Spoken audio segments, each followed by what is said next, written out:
fachada do STF, imagem duplicada das cortinas e pelas laterais, imagem interna do plenário vazio. Em letras brancas, estamos apresentando de volta no plenário. Direto do plenário. A partir de agora você acompanha a sessão de hoje do Supremo Tribunal Federal. Apresentador, vira-se para o telão. Ao vivo aqui pela TV Justiça.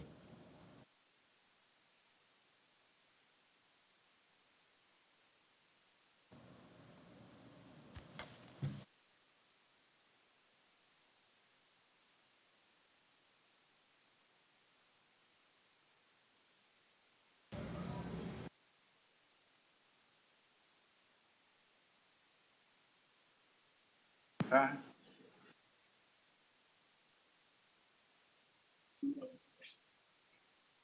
Ministros tomam seus assentos.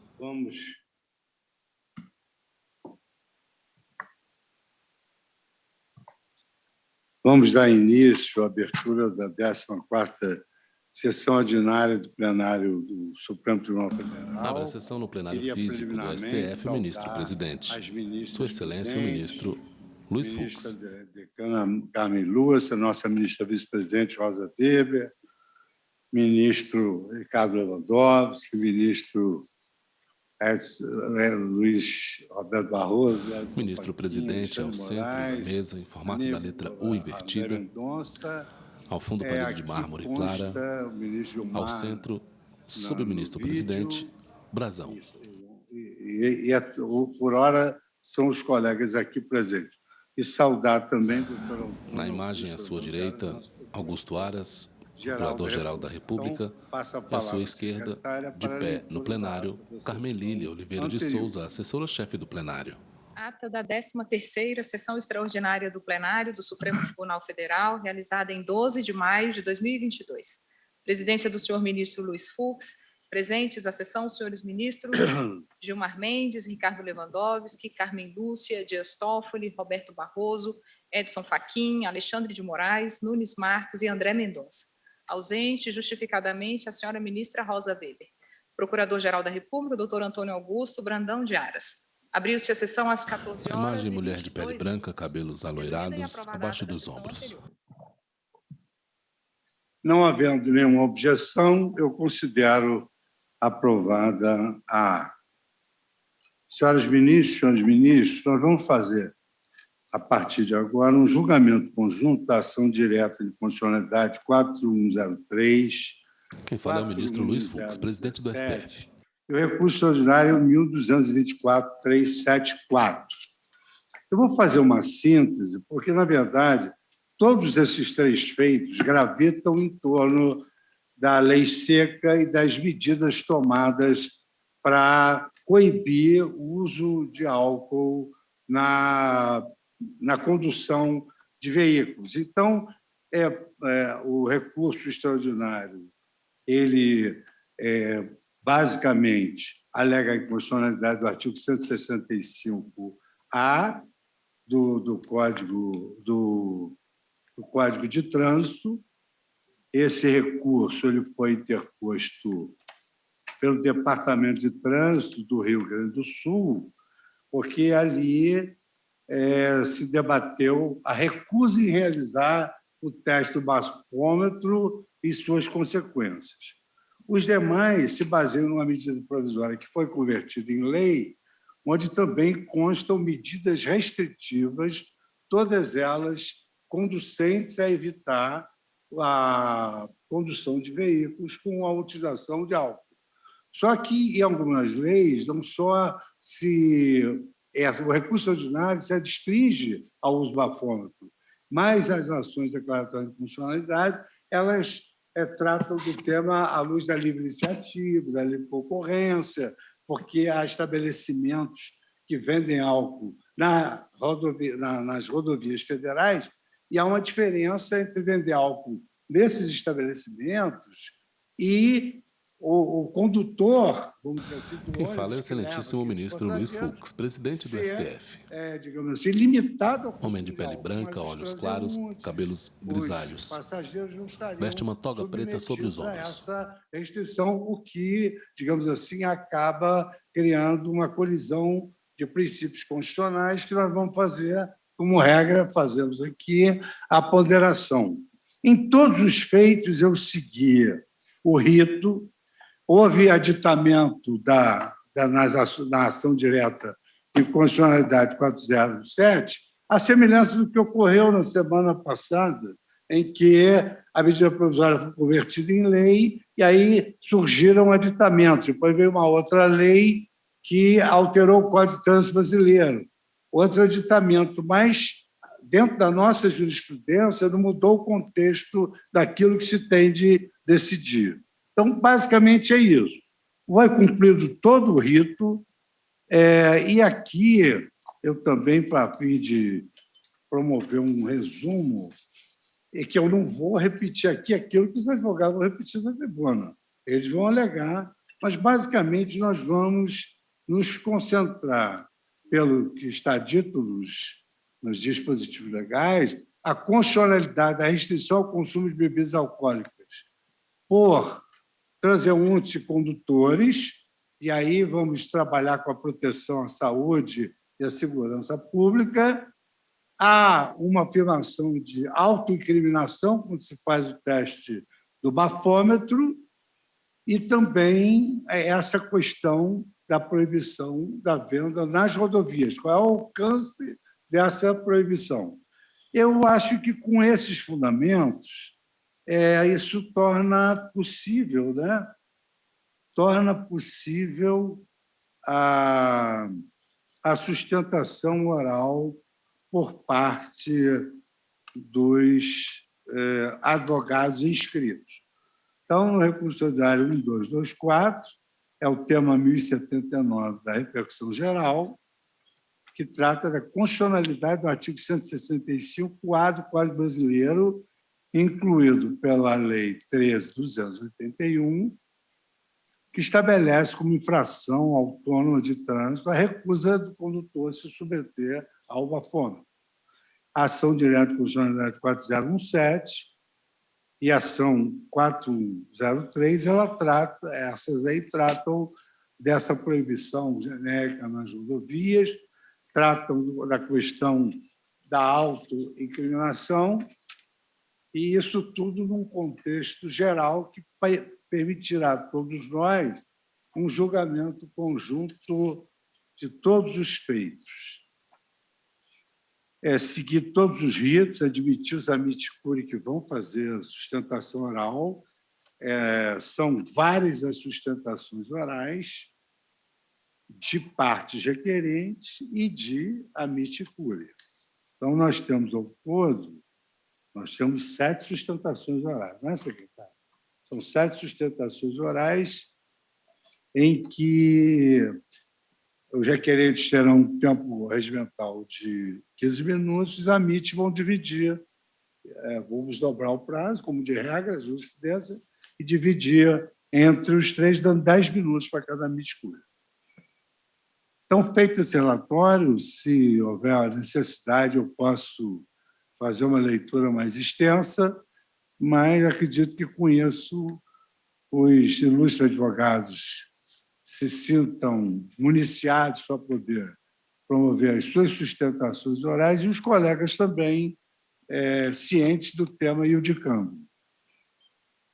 Então, não havendo nenhuma observação dos eminentes pares, eu convido para assumir a tribuna presencialmente, no RE 1224, a doutora Fernanda Figueiredo Toneto Braga, procuradora do Estado do Rio Grande do Sul. Vossa Senhoria tem 15 minutos para a sua sustentação. Obrigada, senhor presidente. Saúdo Vossa Excelência, que também é o relator desse processo. Meus cumprimentos às excelentíssimas senhoras ministras, excelentíssimos senhores ministros, excelentíssimo Procurador-Geral da República.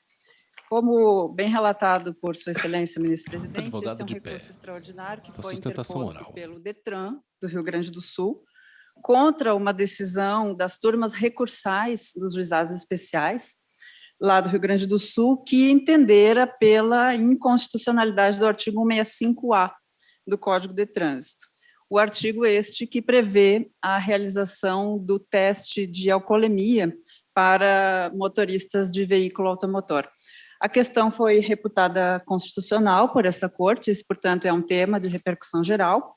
E, no caso, em julgamento, o motorista havia se recusado a realizar o teste do bafômetro e, por essa razão, foi autuado, recebeu uma multa, ingressou em juízo e, em sua defesa, alega a inconstitucionalidade do dispositivo. Ele argumenta, entre outros fundamentos, que se trataria de uma norma inconstitucional porque obrigaria o sujeito à autoincriminação, o que seria vedado pela Constituição, e que violaria também o princípio da presunção da inocência. A nosso ver, excelências, esses argumentos não resistem a uma melhor análise, e isso por 3 fundamentos principais. O primeiro fundamento é o de que a norma não faz uma presunção de embriaguez. E este argumento faz cair por terra a alegação de incidência do princípio da presunção da inocência. Por quê? Um dos argumentos lá da decisão dos juizados especiais para a declaração da inconstitucionalidade do artigo 165-A foi justamente o de que não se poderia presumir que o condutor que se recusa a realizar o teste do bafômetro esteja embriagado. Mas esta premissa é totalmente equivocada. E por que ela é equivocada? Porque a configuração da infração de trânsito não consiste em presumir que o motorista esteja embriagado ou que ele tenha sintomas de embriaguez. A configuração da infração administrativa consiste pura e simplesmente em o motorista recusar-se a realizar o teste. E por que isto acontece? Isso especialmente a partir das modificações que foram sendo feitas na legislação de trânsito. Isto acontece porque esta é uma infração autônoma, que não gera presunção de embriaguez. Ela decorre do descumprimento de um dever que foi criado para todos os motoristas, para todas aquelas pessoas envolvidas no trânsito, um dever que possuem todos os cidadãos para com a fiscalização de trânsito. Isso acontece especialmente a partir de 2016, em que o Código de Trânsito é alterado e adota e passa a adotar um conceito amplo de infração, com a finalidade última de fazer a proteção das vidas que são diuturnamente ceifadas no trânsito, de proteger a incolumidade pública, de proteger a integridade física dos cidadãos, que também são vítimas do trânsito. Foi com esse intuito que o legislador criou uma obrigação a todos os motoristas de se submeterem à fiscalização de trânsito e, como tal, se submeterem ao teste de alcoolemia. Portanto, a recusa ao teste do bafômetro não gera presunção de embriaguez e não tipifica também crime de trânsito. É preciso que isso fique bastante claro como uma premissa primeira, nos parece, para esse julgamento. A infração decorre, portanto, única e exclusivamente da recusa em fazer o teste. Quem não faz é autuado como tendo praticado uma infração administrativa. Ministros julgam recurso para decidir se a multa diante da recusa de motorista a fazer o teste de bafômetro é constitucional. Recurso extraordinário 1.224.374. Detran do Rio Grande do Sul contra Joel Porno de Freitas. Que foi feita em 2016 no artigo 277 do Código de Trânsito, porque até então se exigia um indício de embriaguez para a realização do teste. E esta expressão foi suprimida expressamente lá do artigo 277. Então, basta que o condutor seja instado pela fiscalização de trânsito a se submeter ao teste de alcoolemia e, não o fazendo, ele é autuado. Então, essa é a primeira premissa. Um segundo fundamento para que o artigo 165-A seja mantido incólume no ordenamento jurídico brasileiro diz respeito ao princípio constitucional da não incriminação, tão veiculado, seja na decisão recorrida, seja nos argumentos também do autor da ação. Esse foi um argumento invocado no sentido de que estaria o sujeito que é submetido ou é obrigado a se submeter ao teste do bafômetro, sendo obrigado a se autoincriminar. Mas aqui nos parece também que este argumento não sobrevive a uma melhor análise, e isso por 2 motivos. O primeiro motivo é o de que o princípio da vedação à autoincriminação, que está previsto lá na Constituição, no artigo 5º, inciso 62, ele diz expressamente com o direito ao silêncio. Ele dá ao réu o direito de não se declarar culpado. Ele se restringe a esse aspecto.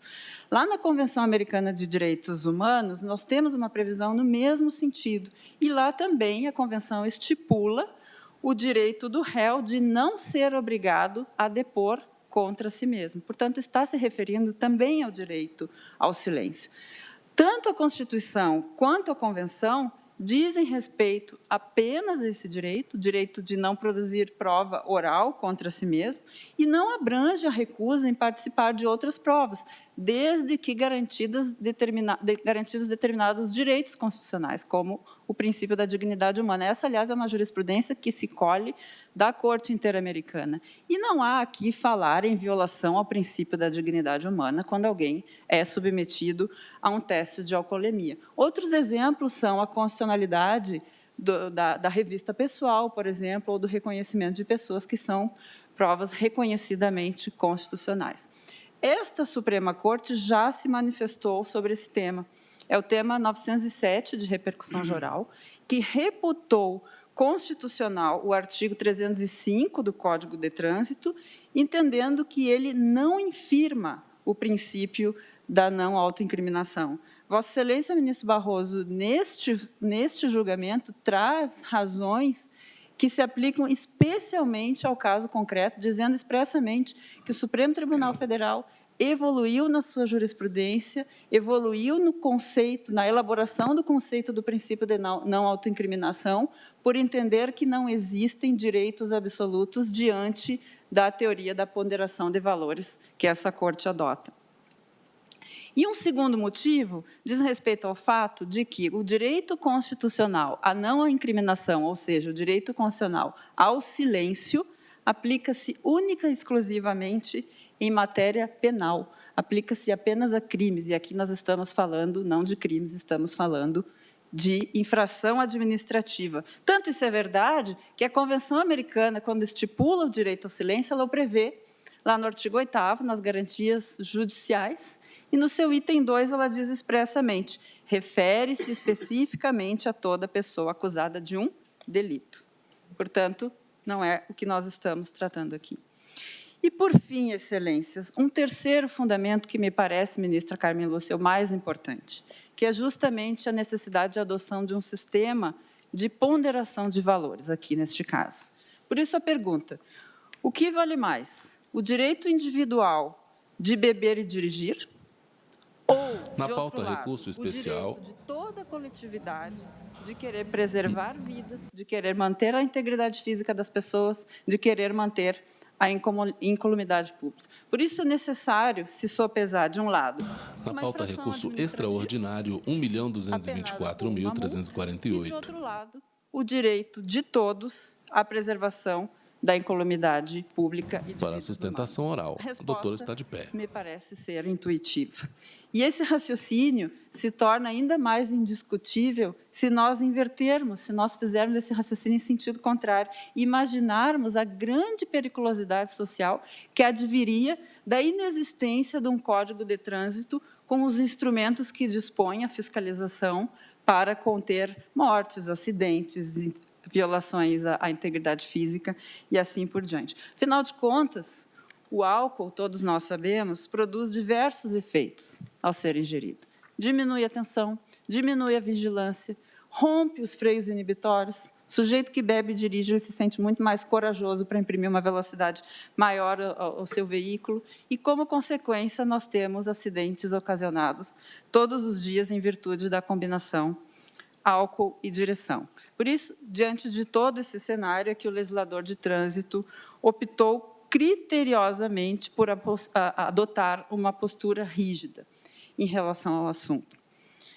E já me dirigindo para as minhas considerações finais, senhor presidente, eu gostaria de trazer alguns dados aqui apenas para ilustrar do que nós estamos tratando na tarde de hoje, já que esse tema é tão importante.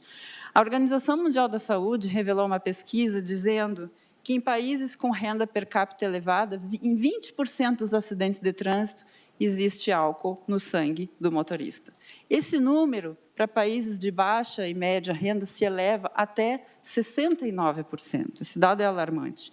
O Detran de São Paulo, no ano passado, revelou uma pesquisa mostrando que 42% das mortes no trânsito são causadas por condutores sob o efeito do álcool. E todos nós sabemos que dirigir sob efeito do álcool triplifica as chances de um acidente. Por isso, o Código de Trânsito, e é por isso que é chamado de tolerância zero, lei seca, como se quer, é absolutamente intolerante com a combinação álcool e direção e se cerca de todas as cautelas para evitá-lo. Resultado disso, o Ministério da Saúde recentemente divulgou uma pesquisa dizendo que em uma década de lei seca já houve redução de 2,4% do número de acidentes de trânsito no Brasil. E eu diria que se a tolerância zero com álcool tivesse livrado pelo menos uma vida humana, ela já teria valido a pena. Quem perdeu um ente querido em razão de um motorista embriagado sabe bem do que eu estou falando. Por isso, para a aferição da constitucionalidade, numa ponderação, nós teríamos o direito individual de liberdade do condutor que deseja beber e dirigir, e, para isso, nós temos aqui esse direito sendo defendido, enfim, pela Associação de Bares e Restaurantes do Brasil, que também defende o seu direito econômico de vender bebidas alcoólicas, sem uma maior preocupação em saber se esses consumidores pegarão o volante depois ou não. E, de outro lado, nós temos um direito fundamental à vida e à segurança no trânsito. E deve-se responder qual o direito que prevalece.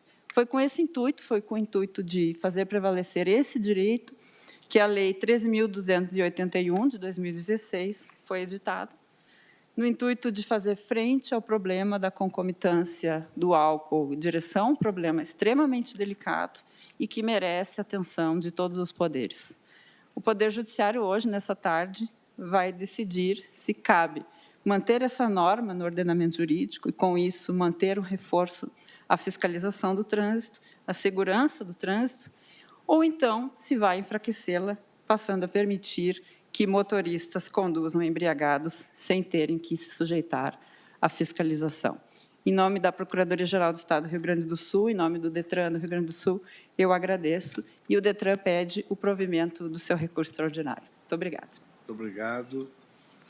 Agradeço a intervenção profícua da doutora Fernanda Figueira Toneto Braga, procuradora do Estado do Rio Grande do Sul. Convido agora para assumir a tribuna virtual, por videoconferência, já está presente, o Dr. Percival Menon Maricato, que falará pela Associação Brasileira de Restaurantes e Empresas de Entretenimento, a Abrazel. O foco da ação proposta pela Abrazel é um foco mais amplo, que vai levar também a apreciação de outras questões, além dessa exclusiva do teste do bafômetro. Então, doutor Percival, Vossa Senhoria tem a palavra para fazer a sua sustentação pelo tempo regimental de 15 minutos. Bom dia, senhores ministros, a quem cumprimento na pessoa do digno presidente Luiz Fux. A Abrazel, Associação de Bares e Restaurantes, vem questionar determinados dispositivos que nós temos como inconstitucionais nessa lei em comento. Se sente honrada e grata pela oportunidade, que só pode ocorrer num Estado democrático de direito, onde questões controvertidas podem ser discutidas. Aparentemente, parece ser tarefa difícil falar contra uma lei que, como muitos afirmam, como a procuradora que me antecedeu, que preserva a vida, e que a Abrazel, então, ela está a fim de interesses econômicos e contra a vida, que não dá importância, ou algo parecido, o que é uma injúria, não se sabe de onde foi tirar isso, porque, como veremos, nós temos questões lógicas, jurídicas, como ela teve que enfrentar agora mesmo diante dos senhores, decidido por juízes de direito. Primeiramente, esclarecemos que não somos contra a punição, e punição enérgica, que quem dirige sob a influência do álcool. Evidentemente que somos a favor da vida e que defendemos a liberdade, o Estado Democrático de Direito e responsabilidade. Regularmente há movimentos que tentam proibir a bebida alcoólica com essas considerações genéricas de ser contra a vida ou coisa parecida. em certos lugares, em determinadas horas, em períodos eleitorais, em dias de pandemia. Então, há realmente um conflito sobre o uso do álcool na sociedade e que deve ser discutido de uma forma elevada, né? São milhões de pessoas envolvidas e não com esse tipo de preconceito. Mas vejamos as inconstitucionalidades técnicas. Primeiro, o artigo 2º, esse que proíbe que estabelecimentos em rodovias não vendam bebidas. Vossa Excelência já disse dessa questão de que a maioria que circula nas rodovias não são motoristas, são muitas vezes passageiros, pessoas que moram nas proximidades, que trabalham em postos. Existe uma porção de pessoas que tiveram seu direito cerceado, além da liberdade econômica, do direito adquirido, de tanta gente que, enfim, investiu nesse setor. Proibir o motorista, isto sim. Argumentamos ainda que não é função adequada da polícia fiscalizar o comércio. Flagrantemente contrário à Constituição também, o inciso 3º do artigo 5º, que alterou o artigo 276 do Código... Por videoconferência, doutor Percival Maricato, da Abrazel. Dispõe sobre o limite máximo de concentração de álcool. Diz o artigo 276 que qualquer concentração de álcool por litro de sangue sujeita o condutor às penalidades previstas no artigo 165 do Código. Ora, entre os jogadores... A rigorosa Organização Mundial de Saúde, que agora há pouco acabou de ser citada, estabelece um limite de 0,5 gramas por litro de sangue como aceitável para os motoristas. Limite que é adotado em países como França, Alemanha, Finlândia e dezenas de outros. Nos Estados Unidos, na Inglaterra e no Canadá, esse limite é de 0,8 miligramas. Então, no mínimo, é um pouco discutível essa questão, deveria ser aprofundada. Por sua vez, o artigo 165 do CTB, mencionado pelo artigo 276, diz que dirigir sob a influência do álcool é infração, o que é correto, e isto a Abrazel apoia. Equivocada é a tentativa de combinar os artigos, pois o 165 fala corretamente, proíbe dirigir sob a influência do álcool, e o 276 se dirige a quem possui qualquer concentração de álcool no sangue, o que é muito diferente. Então, é correto punir quem dirige sob a influência do álcool e não quem dirige sem a influência do álcool. Caso contrário, o padre que reza a missa e toma lá um pouquinho de vinho vai ser penalizado. Quem comer um bombom de licor também pode correr o risco. Enfim, há que se ter razoabilidade, proporcionalidade. Outro sim, o parágrafo 3º do artigo 277 do CTB, incluído pelo artigo 5º, inciso 4º da lei, é também inaceitável. Nesta norma, pretende que o cidadão se submeta ao etilômetro. Poderíamos falar muito sobre a doutrina, sobre por que nós chegamos à questão de que o cidadão não pode fazer prova contra si mesmo, falar das ordalhas, falar das bruxas que eram queimadas na Idade Média, da tortura usada como forma de obter confissão. Mas, enfim, eu acho que não precisa nada disso para perceber que se trata de mais uma aberração. Pretender que as pessoas se autoincriminem é inadmissível. E a procuradora, que acabou de terminar a sua palestra, por exemplo, ela quer exatamente isso, porque se o sujeito estiver mesmo alcoolizado e fazer o bafômetro, porque é obrigado, é como estar diante de um juiz penal e o juiz exigir que ele confesse o crime que está nos autos. Entendo isso, porque ele já, na medida em que ele é pego no bafômetro, ele vai preso. É uma questão a ser discutida. Como eu falei, somos a favor de punir os irresponsáveis, quem dirige sobre a influência do álcool, mas isso dentro dos critérios de justiça. Por sua vez, o 306 também é questionável. Milhões de brasileiros seriam delinquentes, dezenas de milhões, se o admitíssemos. E isto não é lógico, ou seja, será mesmo razoável e proporcional condenar um cidadão responsável que, visitando um amigo, faça um brinde com bebida de reduzida graduação alcoólica ao nascimento de uma criança e volta para casa dirigindo? Quem vai ao sítio e toma um gole de vinho e volta para casa e pega 6 meses a 3 anos de prisão? Então, consideraríamos que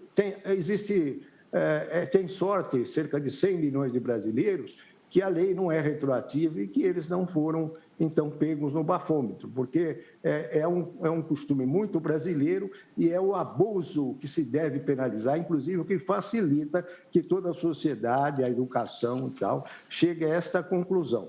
O argumento que temos de excesso de acidentes em estradas, isso não pode ser absoluto, porque senão se concluiria pela proibição de circulação de carro, estrada, ônibus, e nós reduziríamos a zero os acidentes. Então, as normas supracitadas têm que ser extirpadas do direito brasileiro. Os dispositivos citados também contrariam tratados internacionais admitidos pelo país, em especial o de São José da Costa Rica. Enfatiza-se que o resultado ao agente público, que é facultado ao agente público, formas de fazer a prova, inúmeros, exames clínicos, confusão verbal, direção errática, hálito, vídeos, testemunho e tantas outras que estão no caput do artigo 277 e são muito mais seguras, porque aquilo prova que ele estava dirigindo de forma influenciado pelo álcool. Ao contrário do etilômetro, como eu falei, pode pegar até um padre depois da missa. A Abrazel reitera e se apoia a punição de quem dirige sob a influência do álcool do infrator, não de quem dirige sem influência do álcool. Defende a Constituição que nos permite conviver de forma democrática e civilizada e que evita que voltemos à Idade Média, às ordalhas. E considera-se parcialmente vitoriosa pelo debate que suscitou e pelas alterações na lei já positivadas, diversas desde que nós entramos com a ação, provando que nós tínhamos razão em determinadas críticas. E que nós não queremos outra coisa que não as normas e as práticas que já são usadas em todos esses países do mundo que eu citei, todo país civilizado, existem práticas que não são essas abusivas e absurdas que se tem no Brasil. Né? É complexo você detectar quem está sob a influência do álcool? Eu admito que sim, mas nós temos o dever de resolver essa questão complexa e punir aqueles que são delinquentes e não os que não são delinquentes. Então, é o que eu tinha a dizer e fico muito grato pela atenção dos senhores. Muito obrigado, doutor Percival Menon Maricato, que sustentou pela Associação Brasileira de volta ao plenário, ao centro da mesa, o ministro-presidente, o excelentíssimo ministro Luiz Fux, presidente do Supremo Tribunal Federal. Presidente da Câmara dos Deputados, o advogado deputado federal Hugo Leal, que disporá de 15 minutos para a sua sustentação oral.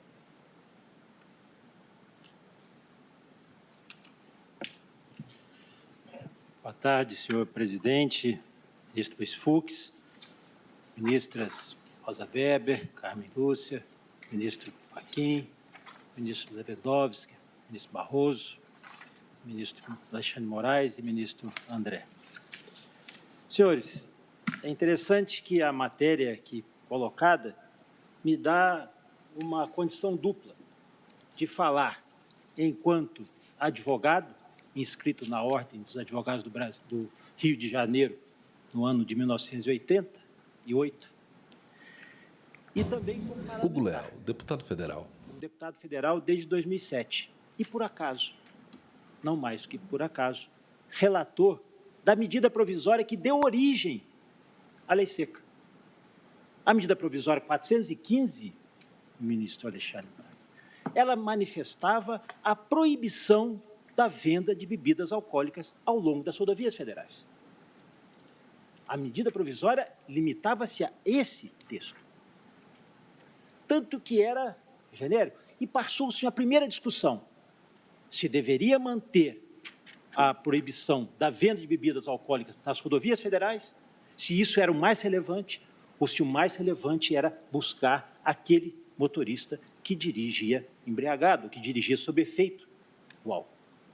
E olha que interessante, nos debates a Câmara entendeu que deveria pelo menos restringir, que nas rodovias federais, dentro do perímetro urbano, essa lógica não seria obedecida. E a lei, ao ser apresentada, ao que foi votada, excluiu do seu dispositivo as rodovias federais nos perímetros urbanos. Nós temos aqui BR-020, nós temos BR, no meu estado, BR-040, que são rodovias que passam dentro dos municípios. Como é que nós resolveríamos esse conflito? Bom, isso foi resolvido quando tiramos a questão do perímetro urbano. Porém, faltava a essência da lei seca. A essência está na modificação do artigo 65, na punição administrativa. Haviam movimentos que queriam fazer com que essa punição, essa recusa fosse crime. Não, por presunção, não. Haja que há o equilíbrio. Então, no debate acalorado que houve lá nos idos de 2008, entendeu-se que a punição administrativa, a modificação do artigo 65, a modificação já havida em 2006 pela Lei 11.275, da questão dos sinais exteriores, já estava incorporado no nosso ordenamento jurídico, e quis o legislador, e por acaso eu estava ali como relator da matéria e autor do projeto de lei de conversão, fazer essas adequações. Por quê? Porque era essencial que as pessoas percebessem esta mudança de comportamento, que o país estava adquirindo um novo conceito na questão da alcoolemia. Simples assim, ministro-presidente. A modificação do artigo 65 na questão da punição administrativa é a alma da Lei 11.705. É a fiscalização efetiva na abordagem. Com todo respeito que tenho ao advogado que me antecedeu, doutor Mário Percival, eu quero fazer minhas palavras da doutora Fernanda, que foi precisa na sua avaliação do recurso extraordinário. Não tem nenhum acréscimo a fazer. Mas quero deixar o do destaque para as vossas excelências, do desdobramento dessa matéria, principalmente na questão da punição administrativa. Olha, e não é uma punição administrativa de imediato, não é uma sanção de imediato, porque, ao ser abordado, se houver a recusa, ele é lavrado um auto de notificação, onde é aberto um devido processo legal, um processo administrativo, que ele vai falar, ele vai dar as razões dele, mas ele, de imediatamente, terá que ser substituído por um outro condutor. Simples assim. Então, isso, o que nós estamos aqui a debater, e peço também, encarecidamente, a avaliação já feita pela Procuradoria-Geral da República. Na pauta, julgamento conjunto, recurso extraordinário 1.224.347 e ADI 4.017 e ADI 4.103. Nós não estamos aqui com restrição à questão da venda das bebidas, e sim da essência da fiscalização, o poder de polícia. Pois, se nós tirarmos essa recusa e a punição da recusa, é como se nós estivéssemos dizendo que também, quando você for tirar a habilitação e tiver que se proceder no exame, um exame oftalmológico, você fala, não, eu não quero produzir provas que eu sou míope, eu tenho astigmatismo. Eu estou dizendo, alhures, eu estou dizendo numa situação ceteribus paribus, quando diz economia, díspare, mas eu estou dizendo, o processo administrativo, a essência desse debate. E vejam, senhores, que desde 2008 os números são extremamente positivos. Eu, como deputado, tive a oportunidade de participar da primeira conferência mundial ministerial em Moscou, na Rússia, levando o debate e a lógica da alcoolemia zero. E ela ficou consolidada, ela ficou conhecida mundialmente neste evento, em 2009, em Moscou, na Rússia, tanto foi que influenciou o segundo encontro mundial ministerial sobre segurança viária, que se deu aonde? Nessa cidade de Brasília, no Distrito Federal. A segunda conferência mundial ministerial sobre segurança viária ocorreu aqui em Brasília, exatamente por causa das referências do esforço que o país estava fazendo na redução da sua acidentalidade. Então, ao se tratar do tema aqui, desses temas dos conflitos que, porventura, poderiam acontecer do ponto de vista do processo administrativo ou do processo penal, o equilíbrio está dado pelo próprio Código. Julgamento de ações que tratam de proibição de venda de bebida alcoólica nas rodovias federais e se é constitucional a recusa do teste do bafômetro. A fundamentação dessa prova no 306, não do 65, que se trata simplesmente de punições administrativas. Então, senhores, eu não vou cansá-los aqui em enfadonhos debates e trazer mais do que já foi dito aqui pelo presidente na sua relatoria, na sua brilhante relatoria, profícua, a relatoria foi muito incisiva, e se mencionar mais uma vez a manifestação da doutora Fernanda, que foi perfeita, nos pontos onde nós temos que conjugar. Agora, eu quero só chamar atenção para duas questões. Estados Unidos, Espanha, Portugal, também punem a recusa. Se você é abordado e oferecer, se você recusar, você também vai ter uma punição, porque se recusar e vai embora, não acontecer nada, já era o que era antes de 2008. Eu tive a oportunidade de ser presidente do DETRAN do meu estado por 2 anos e sei muito bem quais eram as consequências. Quem é do Rio de Janeiro sabe as consequências na Barra da Tijuca, em outros locais, e como cada um caracteriza os seus estados, dos acidentes. Então, nossa preocupação é essa. Não estamos fora da discussão da esfera no mundo sobre essa questão da alcoolemia. Lembrando que, inclusive, na Espanha, o dispositivo constitucional, o Código de Estradas, ela faz a punição com abertura de instauração de processo penal. Nós não vamos chegar a tanto, que eu acho que isso aí seria um outro debate.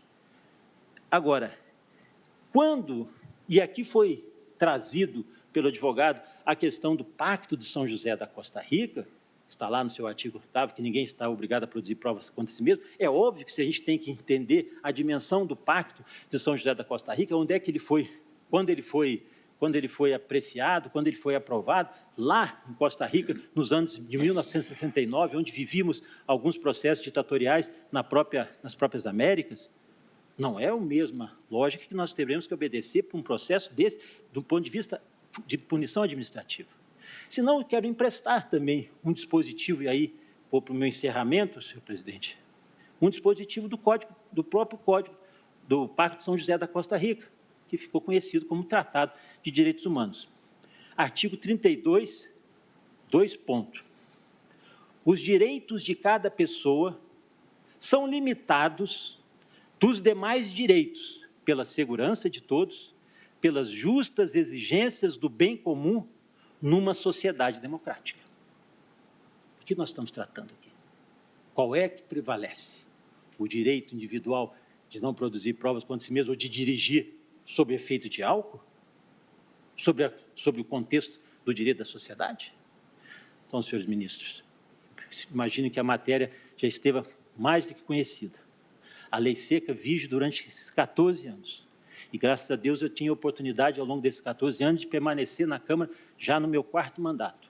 Mas não perco a oportunidade de fazer esse debate sempre, porque eu entendo que isso é a preservação da vida. Isso é uma matéria que abrange toda a sociedade. Serão cerceados alguns direitos, e qual seria o direito que poderia estar sendo cerceado? O de beber e conduzir?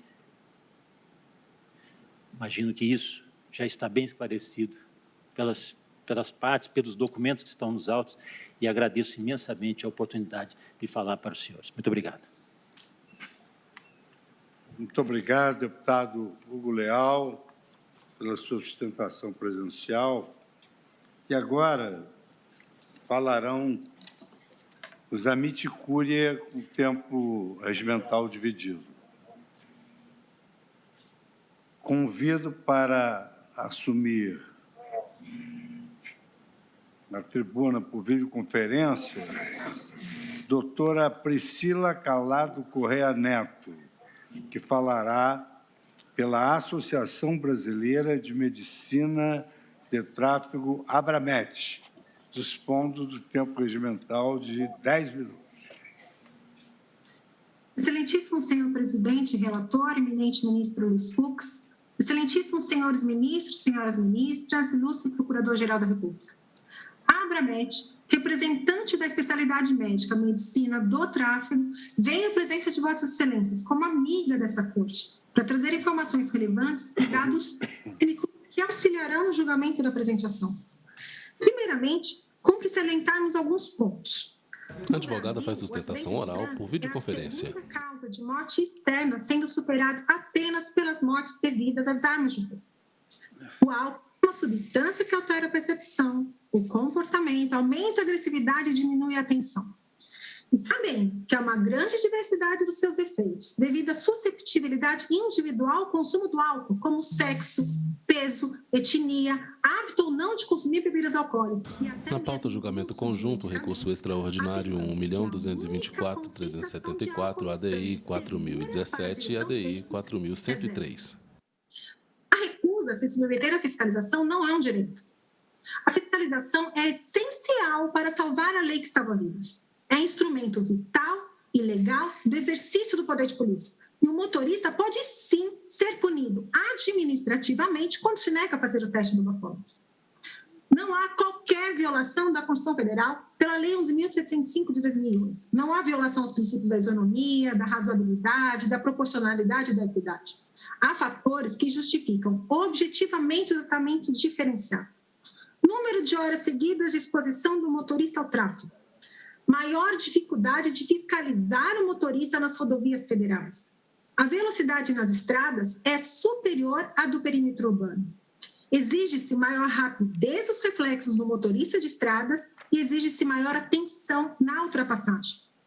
A legislação até então vigente não era suficiente para reprimir de forma eficiente o consumo de bebidas alcoólicas pelos motoristas, de modo a proteger a vida e a segurança no trânsito.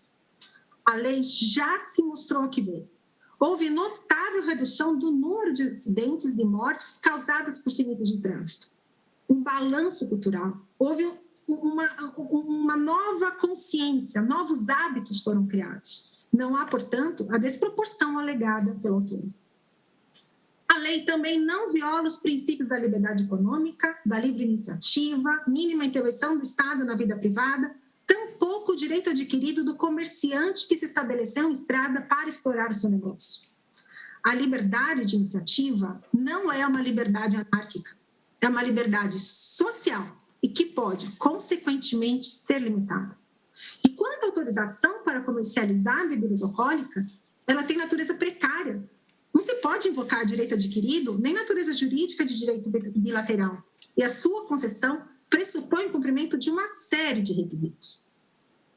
A lei não afronta a cultura, tampouco os costumes populares. Não prejudica a lucratividade dos estabelecimentos que vendem bebidas alcoólicas e não prejudica os empregos gerados diretamente pelo setor. Há que se ressaltar que não há notícia da perda de um único emprego em decorrência da lei. O legislador não foi arbitrário, nem excessivo. Nenhum lucro, por mais espetacular, será minimamente bom quando conquistado em detrimento da dignidade, da saúde e da vida humanas.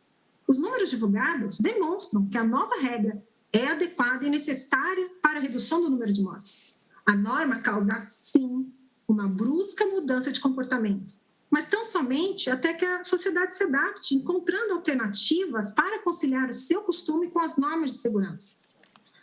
A lei, por motivo de ordem pública, buscou combater um dos fatores mais nocivos à segurança no trânsito, o motorista alcoolizado. A lei ainda trouxe reflexos como diminuição dos gastos com SUS, SAMU e INSS. A lei apoiou-se tão somente em dados da OMS e nos estudos que deram a origem à diretriz Alcoolemia e Direção Veicular Segura e que alertam para o consumo do álcool. Há que se trazer informações médicas para esta corte, para que sejam esclarecidas questões que envolvem álcool e direção veicular segura. Condutores com alcoolemia igual ou superior a 0,2 gramas por litro ficam com as habilidades necessárias para a condução prejudicadas, como funções de atenção dividida, visuais e acompanhamento de movimento. O risco de envolvimento em acidente fatal para condutores de alcoolemia entre 0,2 e 0,5 gramas por litro é de 2,6 a 4,6 vezes maior do que de um condutor sóbrio. A diminuição da capacidade de desempenhar funções cruciais para a condução de veículos, como o processamento de informações, se inicia com alcoolemias baixas e a maioria dos indivíduos se encontra significativamente debilitada com alcoolemia de 0,5 gramas por litro. O risco relativo de se envolver em um acidente fatal como condutor é de 4 a 10 vezes maior para motoristas com alcoolemia de 0,5 e 0,7 gramas por litro, se comparados com motoristas sóbrios. A Highway Traffic Safety Agency dos Estados Unidos relatou que 13% dos condutores alcoolizados que morreram em acidentes estavam com alcoolemia positiva, ainda que abaixo do limite máximo permitido. Também é comprovado que o álcool no sangue compromete a sobrevida das vítimas em caso de sinistro, sejam motoristas, sejam passageiros. Apenas o total desconhecimento da medicina, especialmente da medicina do tráfego e da própria lei, faz crer que comer um bombom com licor ou até fazer o uso de um antisséptico bucal será punido. É sabido que 15 minutos após comer um bombom com licor já não haverá mais álcool no sangue. E Priscila Corrêa Neto. Bucal, o bafômetro já não acusa a presença do álcool. A advogada fala por videoconferência. Que álcool em sua formulação, quando consumidos em doses terapêuticas, não serão acusados no teste do bafômetro. E, falando em medicina, não é só o álcool que compromete a direção veicular segura. Muitos medicamentos de uso frequente, como antidepressivos ou um simples antialérgico, são comprometedores. Os medicamentos de maior risco para a direção veicular são os barbitúricos, antidepressivos e insulina. Mas há ainda outros medicamentos bem comuns que comprometem a segurança da direção veicular, como analgésicos, antialérgicos e miorrelaxantes. Imaginem, excelentíssimos ministros e ministras, aquele motorista que toma, à guisa de exemplo, Lexotan, 6 miligramas à noite, e vai a uma festa de casamento, toma apenas uma taça de champanhe para brindar aos noivos e volta para casa dirigindo. Ou mesmo o padrinho, que depois de ter tomado um miorrelaxante, brinda ao batismo do seu afilhado com uma taça de vinho. Como dizer que esse motorista é inofensivo, mesmo com uma concentração de álcool no sangue inferior ao máximo legal? Parafraseando, o pai da medicina do tráfego, Dr. Flávio Miradura, abre aspas, é tempo de despertar para a necessidade inadiável da redução significativa do número de mortos, feridos e incapacitados produzidos pelos acidentes de trânsito no país. É tempo de despertar para a necessidade de aperfeiçoamento da legislação, da fiscalização, educação, capacitação e informação. Fecha as aspas. Ratificando todo o entendimento da Advocacia Geral da União, concluímos que a lei já se mostrou eficiente no atingimento da meta de evitar, em grandes proporções, sinistros e mortes. Essa Suprema Corte deve salvar a lei que salva vidas. Por todo isso exposto, senhores ministros e senhoras ministras, esperamos que seja julgado improcedente a presente ação direta de inconstitucionalidade. Obrigada. Muito obrigado, doutora Priscila Calado Corrêa Neto, que falou pela Associação Brasileira de Medicina de Tráfego. Ministro Luiz Fux, presidente do STF. Convido agora também para assumir por videoconferência a nossa tribuna, doutor Luiz Maximiliano Leal Telesca Mota, que, como Amit Cury, falará pela Fundação Tiago de Moraes Gonzaga. Obrigado, senhor presidente, excelentíssimo senhor ministro Luiz Fux, presidente, também relator dessa ABI e dos demais processos que foram apregoados, excelentíssimas senhoras ministras, senhores ministros, ao excelentíssimo senhor Procurador-Geral da República, aos colegas que me antecederam, também aos que se encontram assistindo a esse julgamento tão importante, aos servidores da Casa. A análise fundamental, senhor presidente, não é propriamente a aplicação do princípio da vedação ao retrocesso, porque este é quando se busca, quando tem uma norma que vai retirar do mundo jurídico uma norma que instituiu um direito social, um avanço social, especialmente em matéria de questões relativas ao estado de bem-estar social. Mas eu poderia fazer uma analogia de que nós estamos, sim, diante da possibilidade, eu creio que não vai ocorrer, mas de justamente analisar a possibilidade de um retrocesso. E um retrocesso bastante visível. Eu, antes de me preparando aqui para fazer a sustentação oral, estava buscando um pouco das estatísticas a respeito desse tema. O Centro de Pesquisa e Economia do Seguro, entre 2008 e 2016, colocou como número de vidas salvas pela lei seca, 41 mil. Nós estamos falando de 8 anos, 41 mil pessoas, ou 41 mil pessoas que se salvaram em virtude desta aplicação mais rígida de alguns princípios que nós estamos aqui, que o Supremo está aqui a observar e a analisar a constitucionalidade. Portanto, são 5.125 pessoas que se salvam ao ano por conta da aplicação da lei seca. Então, é sim a busca de um não retrocesso que se está a julgar em última análise, senhor presidente. Os aspectos técnicos já foram aqui ressaltados pelos oradores e pelas oradoras, especialmente, que me antecederam, mas é importante ressaltar alguns pontos só para que isso fique bastante assentado. A questão da independência das Luiz Maximiliano Leal Telesca Mota, Amicus Curiae, Fundação Tiago de Moraes Gonzaga. Uma punição administrativa, uma multa e a cassação, ou melhor, a suspensão e um processo administrativo, como falou o deputado, um processo administrativo, inclusive com o devido processo legal, são regras de direito administrativo, são regras atinentes a uma punição relativa ao direito administrativo. Não se está falando de direito penal nesse caso. O princípio da não autoincriminação, que é levantado como razão como causa de pedir dessa ADI, devido a vênia do colega que antecedeu e que defendeu a posição contrária, ele não se aplica ao caso, porque é um princípio que nasceu no direito penal, tem, de fato, algum reflexo em outros ordenamentos, mas ele é aplicado especificamente no direito penal. E aqui não se fala de direito penal. É um princípio inerente ao direito penal, porque não há uma polarização entre o jus poniente e a liberdade individual de uma pessoa. Na pauta, julgamento conjunto, recurso extraordinário 1.224.374 e ADI 4.017 e ADI 4.103.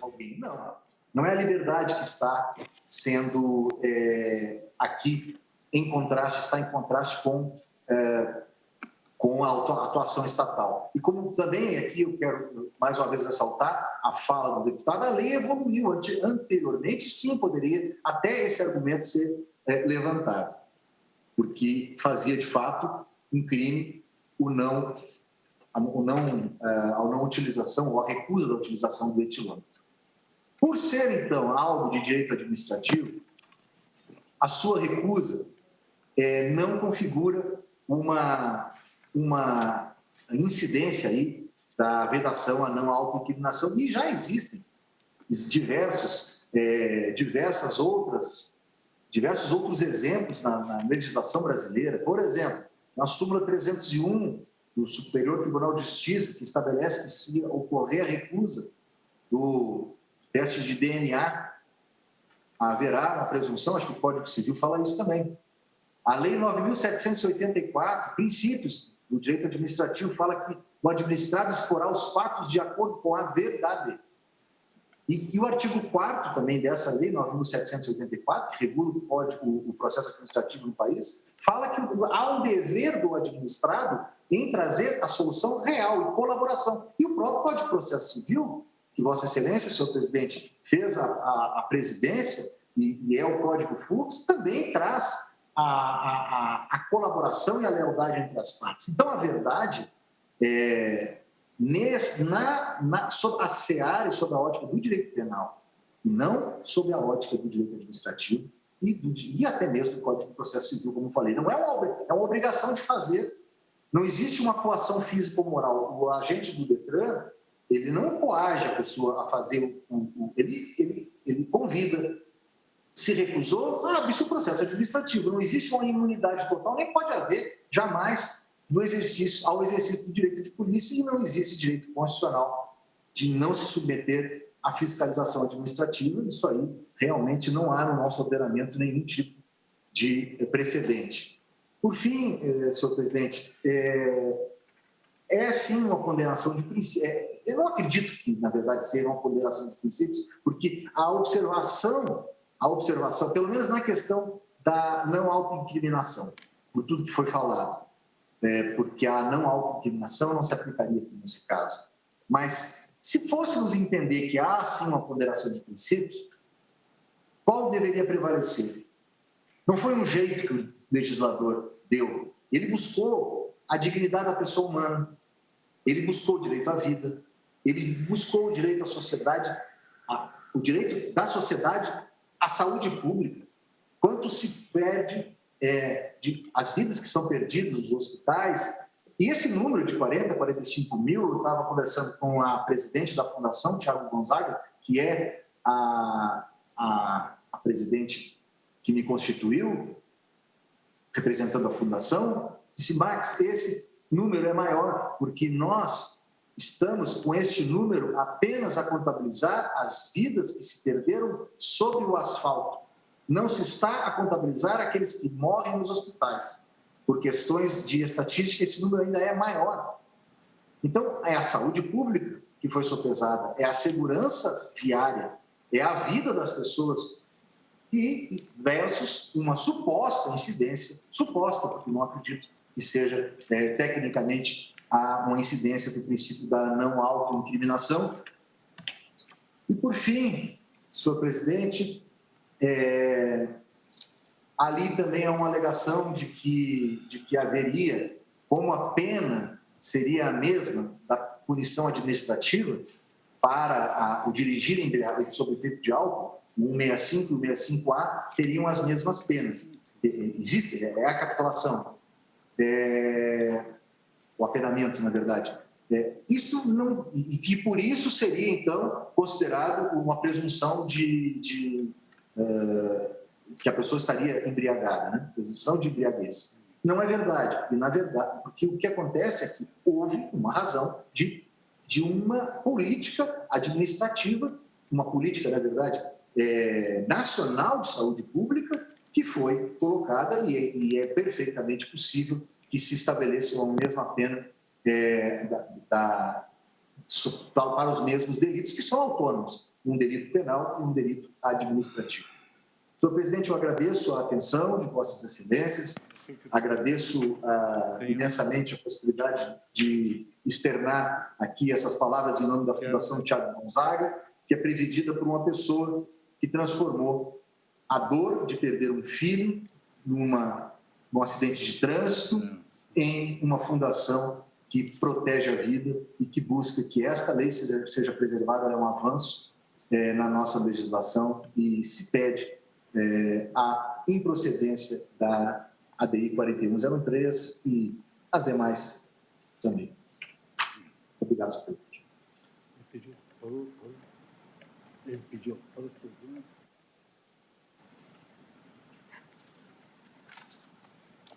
Convido agora, com Amit Cury, Associação de Parentes, Amigos e Vítimas de Trânsito, Trânsito Amigo, Instituto de Certificação de Estudos de Trânsito e Transportes, ICETRAN, o doutor André Pacheco Teixeira Mendes, que sustentará por videoconferência durante o tempo regimental de 15 minutos. Excelentíssimo senhor presidente, excelentíssimo senhor relator, excelentíssimas senhoras ministras, senhores ministros, doutor PGR, Advogado faz sustentação oral por videoconferência. Na pauta, julgamento conjunto, recurso extraordinário 1.224.374, ADI 4.017 e ADI 4.103. Estudos de Trânsito e Transporte, CETRAN, é feita pelo Núcleo de Prática Jurídica da Escola de Direito do Rio de Janeiro, da Fundação Getúlio Vargas.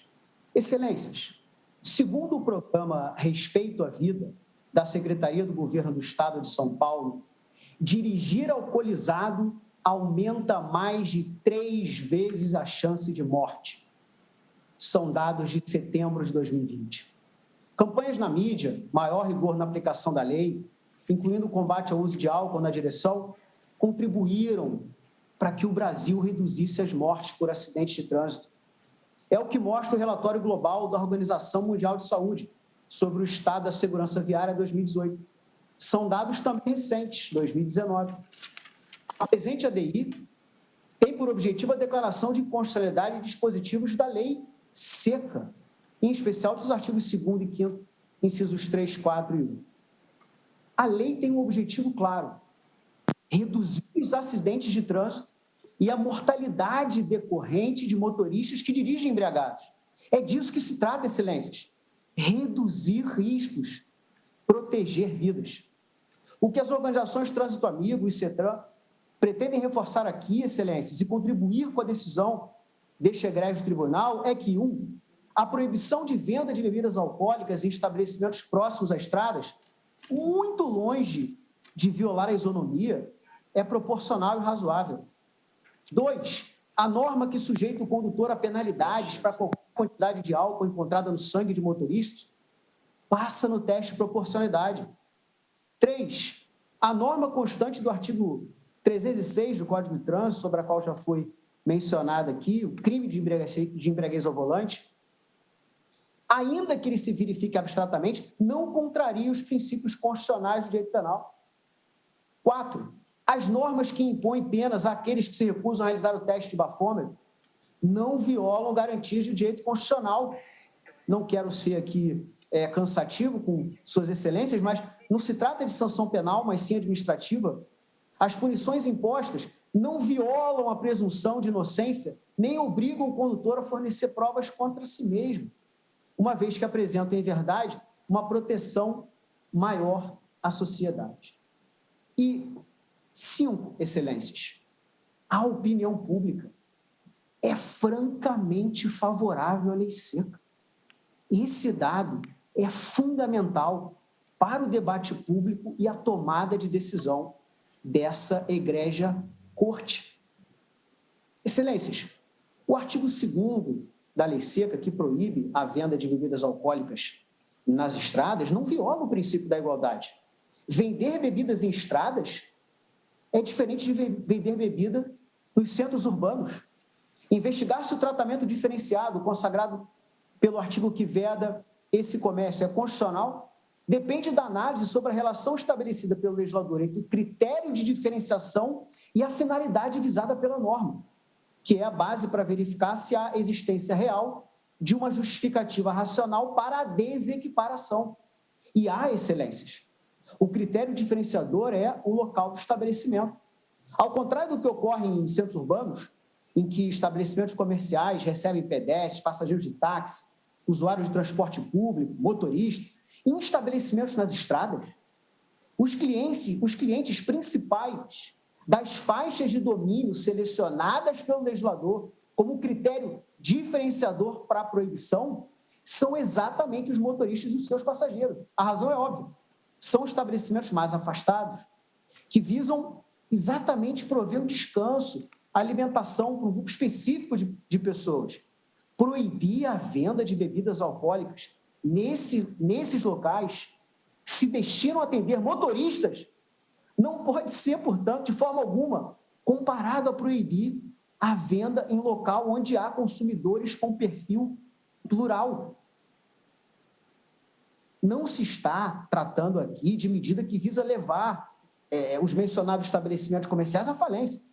Suspeito seria o tratamento diferenciado se a maior parte das vendas de restaurantes de beira de estrada, em que a parcela de... Na pauta, julgamento conjunto, recurso extraordinário 1.224.344, ADI 4.017 e ADI 4.103. Ela é proporcional. Não há violação ao princípio da proporcionalidade. Quanto à adequação, a proibição de venda de bebidas alcoólicas em bares é meio apto, inequívoco, para diminuir as taxas de mortalidade no trânsito e, por conseguinte, proteger a vida dos motoristas, dos pedestres, caronas e vítimas em potencial. Quanto à necessidade, excelências, essa medida normativa ela é essencial para o alcance do resultado. Não há um meio alternativo que promova os objetivos alcançados pela lei. Não há uma alternativa do poder público. E quanto à proporcionalidade em sentido estrito, as restrições causadas pela lei não violam a livre iniciativa, porque essa compressão da livre iniciativa é compensada pelo ganho com a proteção da incolumidade pública das pessoas, que é o objetivo maior de proteção da lei seca. Excelências, eu não quero cansá-los e cansá-las, mas eu não poderia deixar de fazer uma ponderação sobre a política nacional eleita pelo legislador quanto ao limite de álcool no organismo humano. Essa política definida foi de tolerância zero, foi uma decisão do legislador, e aqui me antecedeu o brilhante doutor Hugo Leal, que participou da gestação da norma em comento. O que se está aqui a defender, excelências, de forma alguma, digamos assim, dizer que a tolerância zero impede que uma pessoa consuma um bombom alcoólico, um bombom com licor ou um antisséptico bucal. Com todo respeito ao argumento que me antecedeu, as milhares de mortes anuais decorrentes pela combinação explosiva álcool e volante não decorre do consumo de bombom, de licor e antisséptico bucal. Então, esse compromisso de proteção da vida humana assumido pelo legislador, de tolerância zero com o consumo de álcool no volante, tem angariado resultados extraordinários para a vida humana nesse tempo em que a lei tem estado em vigor, e assim se espera que continue. Também, não quero ser repetitivo, não há violação ao direito à não autoincriminação pelo fato da infração administrativa correlata à embriaguez no volante, não se trata de crime, é fundamental e já foi aqui muito bem destacado pelos colegas que me antecederam. Tratando-se de uma infração administrativa, não há que se discutir aqui o princípio do direito à não autoincriminação. Agora, particularmente com relação ao artigo 306, ao crime de embriaguez ao volante, aqui a gente também está diante de uma escolha do legislador, agora com relação a uma técnica de criminalização de condutas. O legislador escolheu criminalizar a embriaguez ao volante recorrendo à técnica do perigo abstrato, em que o perigo ao bem jurídico é presumido pelo legislador. E isso não é novidade no nosso direito penal, isso está presente nos crimes de drogas, nos crimes relativos às armas, no Estatuto do Desarmamento. Então, temos aqui uma escolha do legislador que se escudou na técnica dos crimes de perigo abstrato. Não há nenhuma inconstitucionalidade, e assim tem decidido também esse egrégio tribunal. Excelências, por fim, como eu bem salientei no começo, no contexto de uma democracia ideal, deliberativa, a opinião pública é fundamental. E se tem um tema no direito brasileiro, na política nacional, na vida social brasileira, em que há um certo consenso, é o apoio à lei seca. E por isso, excelências, a sociedade abraçou a lei seca. Foi uma oportunidade de mudança de cultura, mudança para uma boa prática, boas práticas, excelência. E é disso que se trata, reduzir riscos, proteger vidas, em uma cultura de responsabilidade no trânsito e respeito à vida. Portanto, as organizações Trânsito Amigo e CETRAN esperam que seja julgado improcedente a presente ADI e, bem assim, fortalecida a lei seca. Muito obrigado, excelências.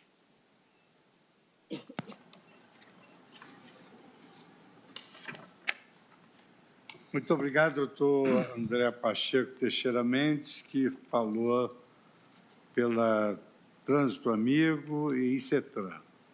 Agora passo a palavra para a derradeira sustentação oral dos inscritos, a Sua Excelência, o Procurador-Geral da República, doutor Antônio Augusto Brandão de Aras, que falará sobre todos os feitos no tempo regimental de 15 minutos.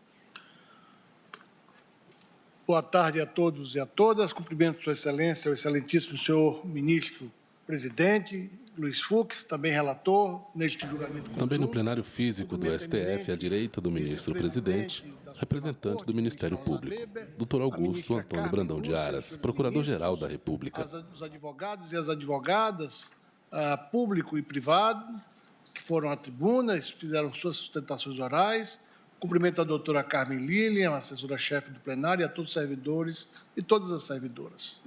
Neste julgamento conjunto, lead case do tema 1079, de repercussão geral, em que se discute a constitucionalidade do artigo 165-A do Código de Trânsito Brasileiro, e que estabelece a recusa do condutor do veículo a realizar testes de alcoolemia como infração administrativa, envolve pleitos apresentados em sede de ações diretas de inconstitucionalidade, questionando-se dispositivos legais que proibiram a venda e oferecimento de bebidas alcoólicas em rodovias federais, atribuíram à Polícia Rodoviária Federal a competência fiscalizatória, reduziram a zero o limite da alcoolemia para o condutor do veículo e disciplinaram os efeitos jurídicos da recusa do condutor em submeter-se ao bafômetro. Tudo isso oriundo da medida provisória 415, que foi convertida na Lei 11.705 de 2008. E assim, o caso vertente incursiona nos limites da chamada autonomia individual como dimensão do direito constitucional à liberdade. Já no século XVIII, a Declaração dos Direitos do Homem e do Cidadão estabelecia que o exercício dos direitos naturais de cada homem não tem por limites senão aqueles que asseguram aos outros membros da sociedade o gozo dos mesmos direitos. Em outras palavras, a liberdade é de ser delimitada pela ideia de alteridade. Vale dizer, é possível ao legislador decotar a liberdade humana para prestigiar a convivência social, como se vê na obra do eminente ministro Luiz Roberto Cardoso, intitulada Um Outro País, a dignidade como heteronomia. Ou, como se colhe da filosofia política de Stuart Mill, em que dizia ser possível restringir a liberdade com uma conduta perniciosa em relação ao corpo social. É disto, senhores ministros, senhoras ministras, que se cuida neste julgamento. A condução de veículo automotor sob influência de álcool é socialmente nociva e demanda uma severa repressão legislativa e mesmo no sistema de justiça. O álcool, como as demais substâncias psicoativas, produz diversos efeitos negativos sobre as habilidades necessárias à condução segura, reduzindo a coordenação, a vigilância e os reflexos de cada motorista. Aquele que une álcool e direção coloca em risco não somente a própria vida, mas também a de passageiros, de outros motoristas e de pedestres. Segundo dados da Associação Brasileira de Medicina do Tráfego, em uma pesquisa de abrangência mundial, a presença de álcool se verifica em cerca de 35% a 50% das mortes relacionadas ao trânsito. Entre os jovens de 16 a 20 anos, a combinação é apontada como a principal causa de morte. E segundo o registro da Polícia Rodoviária Federal, entre 2014 e 2020, o álcool deu causa a um total de 40.268 acidentes em rodovias, totalizando 36.999 vítimas feridas, 2.679 óbitos. Para se ter uma ideia mais precisa, em estudo conduzido no ano de 2019, o DETRAN do Rio Grande do Sul, aqui brilhantemente defendido pela Procuradora do Estado, cruzou dados da segurança pública com resultados de testes de alcoolemia feitos pelo Instituto Geral de Perícia. E o resultado foi alarmante. 37% das vítimas fatais que estavam na direção de veículo automotor haviam ingerido bebidas alcoólicas. Exatamente pelo grande número de mortes e lesões violentas no trânsito associadas ao consumo de álcool, o Código de Trânsito Brasileiro tem sido objeto de reformas nos últimos anos. Atento a esse problema nacional, o legislador estabeleceu sanções inibitórias para garantir a incolumidade da sociedade. duas infrações administrativas distintas, que envolvem o consumo de álcool e a condução de veículos automotores, foram contempladas, disciplinadas pelo Código de Trânsito Brasileiro.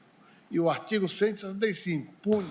Na pauta, julgamento conjunto, recurso extraordinário 1.224.374, ADI 4.017 e ADI 4.103, todos da relatoria do ministro-presidente, excelentíssimo ministro Luiz Fux. Que ingestão de álcool ou substância psicoativa.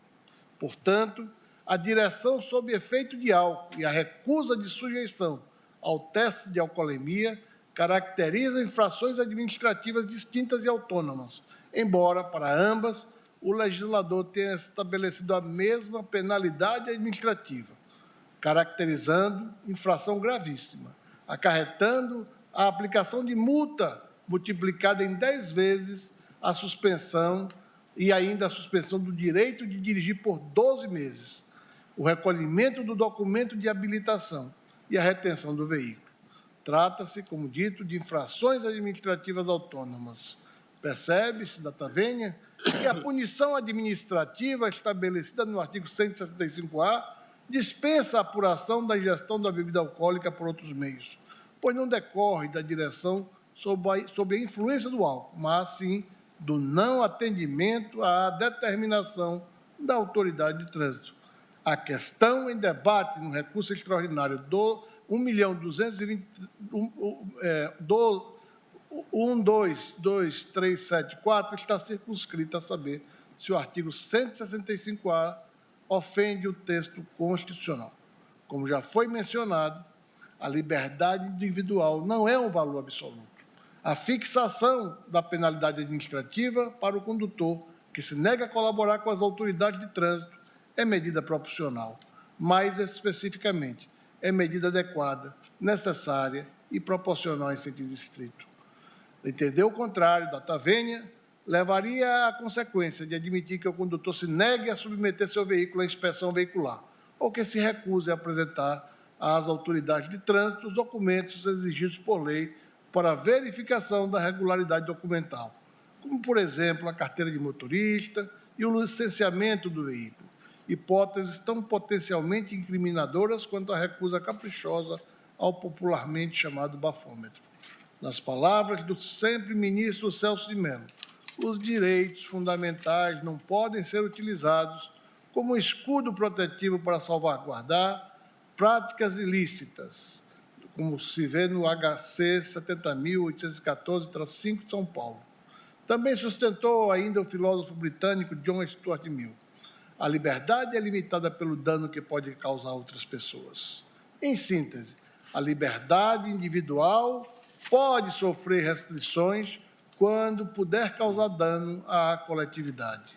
O trânsito seguro é direito de todos, podendo ser extraído da interpretação sistêmica do artigo 6º caput, combinado com o artigo 144 da Constituição, devendo os órgãos e entidades componentes do Sistema Nacional de Trânsito velar pela concretização desse interesse difuso. O artigo 165-A traduz a opção legislativa de que a questão merece um tratamento preventivo e mais severo, de modo a evitar acidentes ocasionados pelo uso irresponsável do álcool no contexto indesejado da direção de veículos automotores. Às vezes, senhoras e senhores ministros, uma norma jurídica pode salvar vidas, e não seria exagero afirmar que o dispositivo aqui questionado revela uma ponderação efetuada pelo próprio legislador, que equacionou um conflito de direitos fundamentais, atribuindo uma primazia pontual no que concerne aos direitos à vida, à segurança e à preservação da integridade física, norteado pela supremacia do interesse público.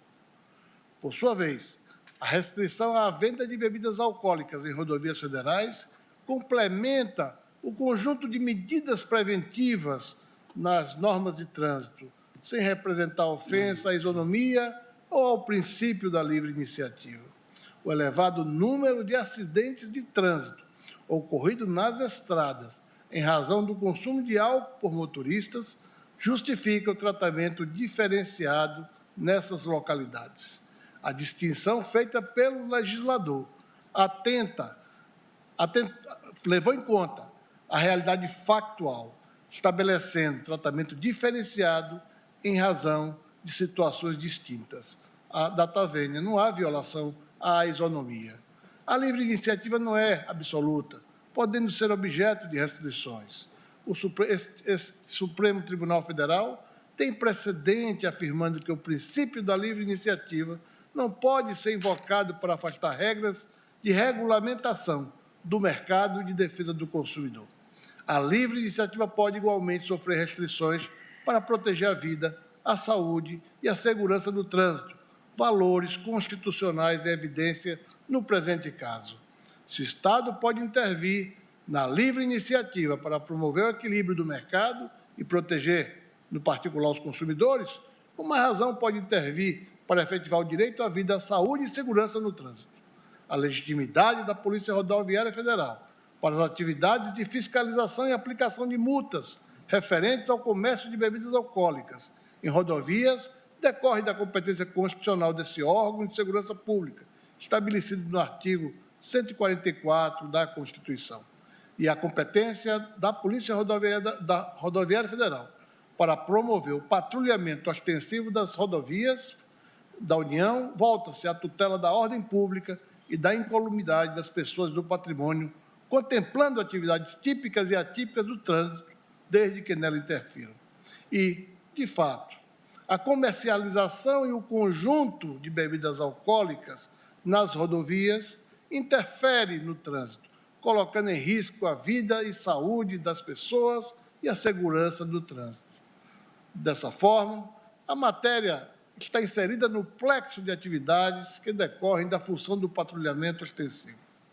E é constitucionalmente possível conceder poder fiscalizatório à Polícia Rodoviária Federal para fiscalizar a venda varejista e o oferecimento de bebidas alcoólicas para consumo local no âmbito da faixa de domínio das rodovias, ou ainda em terrenos contíguos à faixa de domínio, com acesso direto à rodovia. Foi uma opção do legislador e que guarda sintonia com a Constituição. A fixação do parâmetro zero para a concentração de álcool por litro de sangue do condutor do veículo, conhecida como tolerância zero, decorre da assimilação pelo legislador de argumentos científicos sobre os efeitos da ingestão de álcool no discernimento dos motoristas e dos dados estatísticos de acidente de trânsito motivados por essa causa. Não houve data vênia, exagero pelo legislador. Houve prudência e zelo com a segurança e a vida da coletividade e do próprio motorista, que tanto sofre com os efeitos nefastos do binômio álcool mais direção. Não existe um direito a dirigir sob efeito de álcool, por menor que seja a quantidade da substância. A liberdade individual, ela não pode ser absoluta de modo a comprometer a vida, a saúde e a integridade de terceiros. E a sociedade, como um todo, não pode ser colocada em risco por voluntarismos de quem quer que seja. A medida legislativa protege... Na pauta, julgamento conjunto, recurso extraordinário 1.224.374 e ADI 4.017, ADI 4.103. Postas para apreciação e em defesa... Para sustentação oral, Augusto Aras, Procurador-Geral da República. A possibilidade de infração ser caracterizada pelo agente de trânsito mediante a obtenção de outras provas em direito admitidas acerca de notórios sinais de embriaguez, excitação ou torpor apresentados pelo condutor, não delega a competência de técnicos para agente de trânsito, nem desvia as funções desses servidores públicos. O dever dos agentes de trânsito de fiscalizar o consumo de bebida alcoólica compreende o poder implícito de valer-se de todos os meios juridicamente admitidos para a identificação da infração, sob pena de esvaziamento da própria competência.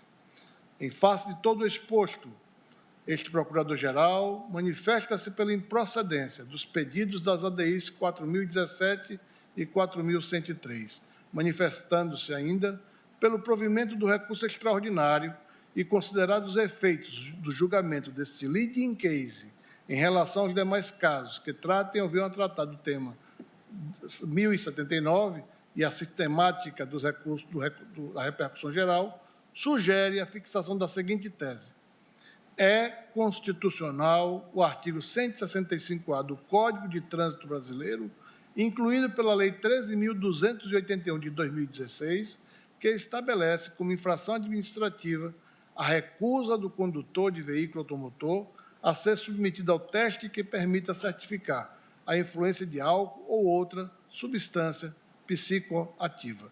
Muito obrigado, senhor presidente, senhoras ministras, senhores ministros, pela atenção. Muito obrigado, doutor Antônio Augusto Brandão de Aras, Procurador-Geral da República, pela sua sustentação oral. Em razão do advento do horário das audiências, eu suspendo a sessão pelo tempo regimental, para que, após, então, possamos escolher os votos dos integrantes da Corte. Ministro Luiz Fux, presidente do STF.